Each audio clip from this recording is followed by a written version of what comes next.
صوبہ پنجاب کے ایک پرسکون سے قصبے چک نظام میں ہر چیز وقت کی طرح سست رفتار تھی۔ یہاں نہ بڑے بازار تھے، نہ تیز روشنی، نہ ہی شور، لیکن ہر رات ایک چیز قصبے کے مکینوں کی نیند اڑاتی تھی، اندھیرے والا کمرہ میں۔ یہ کمرہ حویلی غلام رسول کے بیک سائڈ میں تھا، ایک صدی پرانی بند اور خستہ حال حویلی جو اب صرف سانپوں، چھپکلیوں اور پرانی کہانیوں کا مسکن تھی۔ لوگوں کا ماننا تھا کہ اس کمرے کو کبھی کسی نے نہیں بند کیا، بلکہ اندر سے قید کیا گیا ہے۔ جس دن وہ کمرہ کھلا، ہوا بدلی، پرندے غائب ہوئے اور 2 بچے کبھی واپس نہ آئے۔ زینب ایک 24 سالہ جرنلزم کی طالبہ چھٹیوں میں اپنی نانی کے گھر آئی تھی۔ اسے پراسرار کہانیوں اور متروکہ عمارتوں کی کھوج لگانے کا جنون تھا۔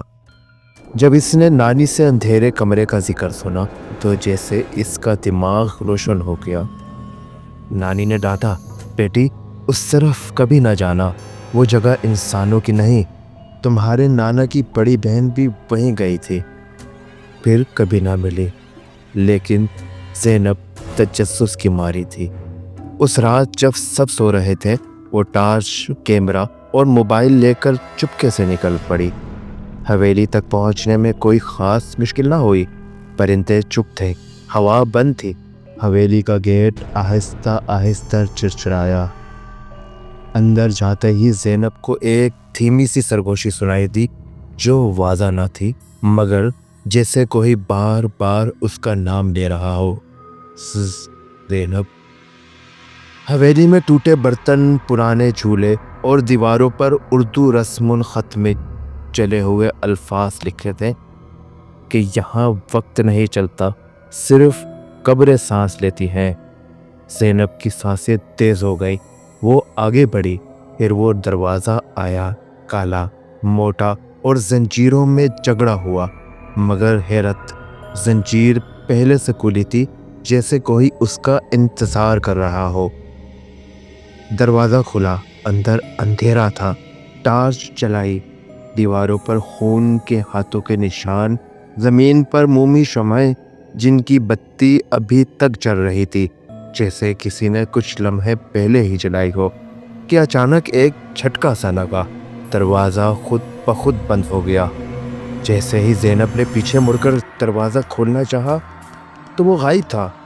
کمرے میں اب کوئی دروازہ تھا ہی نہیں۔ پھر ایک آواز ابھری، ایک عورت کی، مگر جیسے کہیں آوازیں ایک ساتھ بول رہی ہوں کہ تم خود آئی ہو، اب واپسی کی اجازت نہیں۔ یہ کمرہ ہر 50 سال بعد جاگتا ہے اور ہر بار ایک نئی قربانی مانگتا ہے۔ زینب کو ایک آئینہ دکھائی دیا جس میں اس کا عکس نہیں تھا، بلکہ ایک چھوٹی بچی کا عکس تھا جس کے ہونٹ سل دیے گئے تھے اور آنکھوں سے خون بہہ رہا تھا۔ بچی نے ہاتھ اٹھا کر آئینے سے باہر نکلنے کی خود کوشش کی، دیواریں کانپنے لگی، چھت سے مٹی گرنے لگی۔ پھر کمرے میں ایک پرانی کتاب ظاہر ہوئی، خون سے لکھی گئی کتاب، اور لکھا تھا الکتاب الجنہ، اندھیرے بادشاہ کے احکام۔ کتاب کے مطابق یہ کمرہ جنات کے بادشاہ خمار کا دربار تھا، جو ہر نصف صدی بعد زندہ رہنے کے لیے ایک انسانی روح کو کھاتا تھا۔